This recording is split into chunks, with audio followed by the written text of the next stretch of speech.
Welcome to Blue Stripes Bible. Here we are in Blue Stripes Cacao Shop in Greenwich Village, New York City.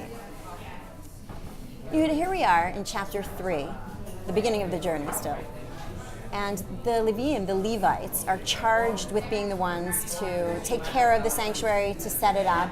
And there's sort of a transference from the firstborn child, who were the designated class to initially have that status. And we know that in the ancient Near East and other legal codes and biblical thought, the firstborn child, actually the firstborn man, held a certain sacred status in the familial unit. And we have a relic of that preserved here, but then a kind of transference to something more formal. An inherited priestly class and a professionalized kind of taking care of the tabernacle.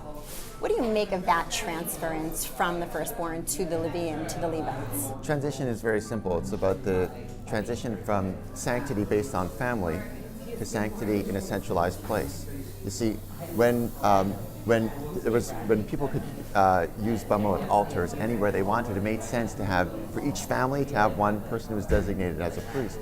But with the revolution of a central tabernacle, central mishkan, then at that point it didn't make sense for every family to send a representative. It made sense for there to be one tribe whose sole focus was the temple.